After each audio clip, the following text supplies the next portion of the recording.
Hi friends, welcome back to Shakuntala tutorial. पूर्व class रे आमे ओडिया साहित्यर दर्पण पुस्तक प्राचीन और मध्ययुगीय गीति कवितार कोइली, चौतीसा और पदावली संपर्क में एमसीक्यू डिस्कशन करथिले। आज 25 नंबर रो डिस्कशन करिबा। तबे चलंतु आरंभ करिबा आजिर क्लास। आपण माने जदि हम चैनल नुआ अछंती तबे जल्दी जल्दी सब्सक्राइब करि नियंतु। फर्स्ट क्वेश्चन, अद्भुत कोइलीर रचयिता किए? ऑप्शन है द्विज बंशीधर, गोविंद दास, हनुमान कविचंद्र, दनेई दास। आंसर हम द्विज बंशीधर। अद्भुत कोइलीर रचयिता हेले द्विज बंशीधर। नेक्स्ट क्वेश्चन, बालकृष्ण पट्टनायकर रचित कोइलीर नाम कौन? बालकृष्ण पट्टनायकर रचित कोइलीर नाम कौन? बालबोध कोइली, कालमुख कोइली, किशोर कोइली, त्रिकाल कोइली। आंसर हम त्रिकाल कोइली। बालकृष्ण पट्टनायक रचित कोइलीर नाम त्रिकाल कोइली। किशोर कोइली स्रष्टा किए? लोकनाथ, शंकर दास, हनुमान कविचंद्र, अगणी नायक। आंसर हम हनुमान कविचंद्र। किशोर कोइलीर स्रष्टा हेले हनुमान कविचंद्र। केउंटी संस्कृत शब्द चतुस्त्रिंशत्रु उपलब्धि करिथिबार जणा जाई थाए? कोइली, चौपदी, चौतीसा, तिरिसा। आंसर हम चौतीसा। चौतीसाटी संस्कृत शब्द चतुस्त्रिंशत् रु उत्पत्ति लाभ करिथिबार जणा जाई थाए। चौतीसा संस्कृत शब्द चतुस्त्रिंशत् शब्दरु उपलब्ध बा उत्पत्ति लाभ करिथिबार जणा जाई थाए। नेक्स्ट क्वेश्चन, केउंटी संस्कृत कोकिला, कोकिल शब्दरु उत्पत्ति लाभ करिथिबार जणा जाए? चौपदी, बोली, पोई, कोइली। आंसर हम कोइली। कोइली संस्कृत कोकिल बा कोकिला शब्दरु उत्पत्ति लाभ करिथिबार जणा जाई थाए।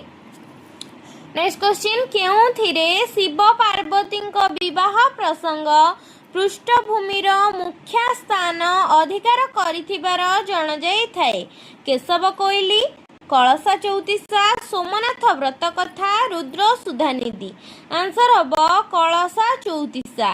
कलसा चौतीसा रे शिव पार्वती विवाह प्रसंग पृष्ठभूमिर मुख्य स्थान अधिकार करिथिबार जणा जाई थाए। नेक्स्ट क्वेश्चन, श्याम अपवाद मोते लागि थाउ एही पदावलीटीर रचयिता किए? गोपाल कृष्ण, बनमाली दास, सालबेग, जदुमणि महापात्र। आंसर हम गोपाल कृष्ण। श्याम अपवाद मोते लागि थाउ एही पदावलीर रचयिता हेउछंती गोपाल कृष्ण। दया न करंतु मु दासी सिनारे एही पदावली को किए रचना करिसंती? गोपाल कृष्ण, कवि सूर्य बलदेव रथ, ब्रजनाथ बड़जेना, जदुमणि। आंसर हम गोपाल कृष्ण। दया न करंतु मु दासी सिनारे एहा मध्य गोपाल कृष्ण का रचना अटे। नेक्स्ट क्वेश्चन, रस मानस राधिकेश जार रस कथारे एही पदावलीर रचयिता किए? बनमाली दास, माधवी दासी, जदुमणि महापात्र, गोपाल कृष्ण। आंसर हम गोपाल कृष्ण। रस मानस राधिकेश जार रस कथारे। आंसर कौन थिला? आंसर थिला गोपाल कृष्ण। रस मानस राधिकेश जार रस कथारे एही पदावलीर रचना मध्य गोपाल कृष्ण करिसंती। नेक्स्ट क्वेश्चन, आहे नील शैल एही जणाणर स्रष्टा किए? सालबेग, ब्रजनाथ बड़जेना, बलदेव रथ, गौरी चरण अधिकारी। आंसर हम सालबेग। आहे नील शैल एही जणाणर स्रष्टा हेउछंती सालबेग। श्याम को जुहार ता प्रीति को जुहार एही पदावली को किए रचना करिसंती? बनमाली रथ, गोपाल कृष्ण, माधवी दासी, बलदेव रथ। आंसर हम गोपाल कृष्ण। श्याम को जुहार तार प्रीति को जुहार एही पदावली मध्य गोपाल कृष्णଙ୍କ द्वारा रचित अटे। नील चक्र हो देख उड़ुछि बाना एही गीति कविता को रचयिता किए करछंती? सालबेग, गौरी चरण अधिकारी, ଗୋପାଳ କୃଷ୍ଣ ମାଧବୀ ଦାସୀ। ଆନ୍ସର ହବ ଗୌରଚରଣ ଅଧିକାରୀ। ନୀଳ ଚକ୍ର ହୋ ଦେଖ ଉଡୁଛି ବାନା। ଏହି ଗୀତି କବିତାର ରଚୟିତା ହେଲେ ଗୌରୀ ଚରଣ ଅଧିକାରୀ। ନେକ୍ସଟ କ୍ୱେଶ୍ଚିନ୍, ଜୀବନ ଚୌତିଶାର ରଚୟିତା କିଏ? ଜୀବନ ଚୌତିଶାର ରଚୟିତା ହେଲେ ଚତୁର୍ଭୁଜ ପଟ୍ଟନାୟକ। ନେକ୍ସଟ କ୍ୱେଶ୍ଚିନ୍, ରସକୁଲ୍ୟା ଚୌତିଶାର ରଚୟିତା କିଏ? ରସକୁଲ୍ୟା ଚୌତିଶାର ରଚୟିତା ହେଲେ ଦାମୋଦର ଦାସ। ମରୁଆ ଫୁଲ ଚୌତିଶାର ରଚୟିତା କିଏ? ମରୁଆ ଫୁଲ ଚୌତିଶାର ରଚୟିତା ହେଲେ ଦ୍ୱାରିକା ଦାସ। ଯମକରାଜ ଚୌତିଶାର ରଚୟିତା କିଏ? ଯମକରାଜ ଚୌତିଶାର ରଚୟିତା ହେଲେ ଉପେନ୍ଦ୍ର ଭଞ୍ଜ। ତେବେ ଜୀବନ ଚୌତିଶାର ରଚୟିତା ଚତୁର୍ଭୁଜ ପଟ୍ଟନାୟକ, ରସକୁଲ୍ୟା ଚୌତିଶା ରଚନା କରିଛନ୍ତି ଦାମୋଦର ଦାସ, ମରୁଆ ଫୁଲ ଚୌତିଶା ରଚନା କରିଛନ୍ତି ଦ୍ୱାରିକା ଦାସ ଏବଂ ଯମକରାଜ ଚୌତିଶା ରଚନା କରିଛନ୍ତି ଉପେନ୍ଦ୍ର ଭଞ୍ଜ। ନେକ୍ସଟ କ୍ୱେଶ୍ଚିନ୍, ସାନ କନଡ଼ା ଚୌତିଶା ଓ ବଡ଼ କନଡ଼ା ଚୌତିଶା ଦ୍ୱୟର ରଚୟିତା କିଏ? ଅପସନ୍ ହେଲା ଦନାଇ ଦାସ, ଦୀନକୃଷ୍ଣ ଦାସ, ଭୂପତି ପଣ୍ଡିତ, ଯଦୁମଣି। ଆନ୍ସର ହବ ଦନାଇ ଦାସ। ସାନ କନଡ଼ା ଚୌତିଶା ଓ ବଡ଼ କନଡ଼ା ଚୌତିଶା ଦ୍ୱୟର ରଚୟିତା ହେଲେ ଦନାଇ ଦାସ। ନେକ୍ସଟ କ୍ୱେଶ୍ଚିନ୍, ଘନଶ୍ୟାମ ଚୌତିଶା ଓ କମଳାକାନ୍ତ ଚୌତିଶା ଦ୍ୱୟର ସ୍ରଷ୍ଟା କିଏ? ଉପେନ୍ଦ୍ର ଭଞ୍ଜ, ବୀରସିଂହ, ଦୀନକୃଷ୍ଣ ଦାସ, ସାଧୁଚରଣ ଦାସ। ଆନ୍ସର ହବ ଦୀନକୃଷ୍ଣ ଦାସ। ଘନଶ୍ୟାମ ଚୌତିଶା ଓ କମଳାକାନ୍ତ ଚୌତିଶା ଦ୍ୱୟର ସ୍ରଷ୍ଟା ହେଲେ ଦୀନକୃଷ୍ଣ ଦାସ। ଘନଶ୍ୟାମ ଚୌତିଶା ଓ କମଳାକାନ୍ତ ଚୌତିଶା ଦ୍ୱୟର ସ୍ରଷ୍ଟା ହେଲେ ଦୀନକୃଷ୍ଣ ଦାସ। ନେକ୍ସଟ କ୍ୱେଶ୍ଚିନ୍, ବର୍ଷା ଭାବନା ଚୌତିଶା କାହାର ରଚନା? ବର୍ଷା ଭାବନା ଚୌତିଶା ବିଷ୍ଣୁ ଦାସଙ୍କ ରଚନା ଅଟେ। କେଳି କଳ୍ପଦ୍ରୁମ ଚୌତିଶା କାହାର ରଚନା? କେଳି କଳ୍ପଦ୍ରୁମ ଚୌତିଶା ଧନଞ୍ଜୟ ଭଞ୍ଜଙ୍କ ରଚନା ଅଟେ। ବୀରସିଂହ ଚୌତିଶା କାହାର ରଚନା? ବୀରସିଂହ ଚୌତିଶା ବୀରସିଂହଙ୍କ ରଚନା ଅଟେ। ଗୋପୀ ଜୀବନ ଚୌତିଶା କାହାର ରଚନା? ଗୋପୀ ଜୀବନ ଚୌତିଶା ଚାନ୍ଦ କବିଙ୍କ ରଚନା ଅଟେ। ନେକ୍ସଟ କ୍ୱେଶ୍ଚିନ୍, କେଉଁ ଚୌତିଶାରେ ରାଧାକୃଷ୍ଣଙ୍କ ପ୍ରେମଲୀଳା ବର୍ଣ୍ଣିତ ହୋଇଛି? କେଳି କଳ୍ପଦ୍ରୁମ ଚୌତିଶା, ଯମକରାଜ ଚୌତିଶା, ବର୍ଷା ଭାବନା ଚୌତିଶା, କଳା କଳେବର ଚୌତିଶା। ଆନ୍ସର ହବ କେଳି କଳ୍ପଦ୍ରୁମ ଚୌତିଶା। କେଳି କଳ୍ପଦ୍ରୁମ ଚୌତିଶାରେ ରାଧାକୃଷ୍ଣଙ୍କର ପ୍ରେମଲୀଳା ବର୍ଣ୍ଣିତ ହୋଇଛି। ନେକ୍ସଟ କ୍ୱେଶ୍ଚିନ୍, ନୀଳାଦ୍ରିଶ ଚୌତିଶା ର ରଚୟିତା କିଏ? ଧନଞ୍ଜୟ ଭଞ୍ଜ, ଭୂପତି ପଣ୍ଡିତ, ଉପେନ୍ଦ୍ର ଭଞ୍ଜ, ଦୀନକୃଷ୍ଣ ଦାସ। ଆନ୍ସର ହବ ଉପେନ୍ଦ୍ର ଭଞ୍ଜ। ନୀଳାଦ୍ରିଶ ଚୌତିଶାର ରଚୟିତା ହେଲେ ଉପେନ୍ଦ୍ର ଭଞ୍ଜ। 60 ବରଷ କାଳରେ ମୋହର ଉଠିବାକୁ ବଳ ନାହିଁ, ପିଠି ଅଣ୍ଟା ବେକ ଲାଗିଗଲାଣି ମୋ ପୋଥି ଲେଖାରୁ କେବଳ। ଏହି ପଦାବଳୀର ସ୍ରଷ୍ଟା କିଏ? ବନମାଳୀ ଦାସ, ଗୋପାଳ କୃଷ୍ଣ, ବ୍ରଜନାଥ ବଡ଼ଜେନା, ଯଦୁମଣି ମହାପାତ୍ର। ଆନ୍ସର ହବ ବ୍ରଜନାଥ ବଡ଼ଜେନା।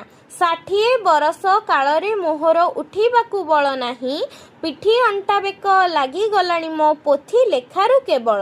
ଏହି ପଦାବଳୀର ସ୍ରଷ୍ଟା ହେଲେ ବ୍ରଜନାଥ ବଡ଼ଜେନା। ନେକ୍ସଟ କ୍ୱେଶ୍ଚିନ୍, ଜଗନ୍ନାଥେ ହୋ କିଛି ମାଗୁନାହିଁ ତତେ, ଧନ ମାଗୁନାହିଁ ଜନ ମାଗୁନାହିଁ, ମାଗୁଛି ଶରଧା ବାଲିରୁ ହାତେ। ଏହି ଜଣାଣଟି କିଏ ରଚନା କରିଛନ୍ତି? ଗୋପାଳ କୃଷ୍ଣ, ବନମାଳୀ ଦାସ, ଯଦୁମଣି ମହାପାତ୍ର, ବଳଦେବ ରଥ। ଆନ୍ସର ହବ ବନମାଳୀ ଦାସ। ଜଗନ୍ନାଥେ ହୋ କିଛି ମାଗୁନାହିଁ ତୋତେ, ଧନ ମାଗୁନାହିଁ ଜନ ମାଗୁନାହିଁ, ମାଗୁଛି ଶରଧା ବାଲିରୁ ହାତେ। ଏହି ଜଣାଣଟି ବନମାଳୀ ଦାସଙ୍କ ଦ୍ୱାରା ରଚିତ ଅଟେ। ନେକ୍ସଟ କ୍ୱେଶ୍ଚିନ୍, ରହିଯାରେ ବନ୍ଧୁ ରହିଯାରେ ଉକ୍ତ ପଦାବଳୀର ସ୍ରଷ୍ଟା କିଏ? ସାଲବେଗ, ବ୍ରଜନାଥ ବଡ଼ଜେନା, ଗୌରୀଚରଣ ଅଧିକାରୀ, ଯଦୁମଣି ମହାପାତ୍ର। ଆନ୍ସର ହବ ଯଦୁମଣି ମହାପାତ୍ର। ରହିଯାରେ ବନ୍ଧୁ ରହିଯାରେ ଉକ୍ତ ପଦାବଳୀଟିର ରଚୟିତା ହେଉଛନ୍ତି ଯଦୁମଣି ମହାପାତ୍ର। ନେକ୍ସଟ କ୍ୱେଶ୍ଚିନ୍, କୋଇଲି କେଶବ ଯେ ମଥୁରାକୁ ଗଲା, କାହା ବୋଲେ ଗଲା ପୁତ୍ର ବାହୁଡ଼ି ନଇଲା। ଲୋ କୋଇଲି, ଏହି ପଦଟି କେଉଁ କୋଇଲିର ଅଂଶବିଶେଷ ଅଟେ? କେଶବ କୋଇଲି, କାନ୍ତ କୋଇଲି, ଅର୍ଥ କୋଇଲି, ବସନ୍ତ କୋଇଲି। ଆନ୍ସର ହବ କେଶବ କୋଇଲି।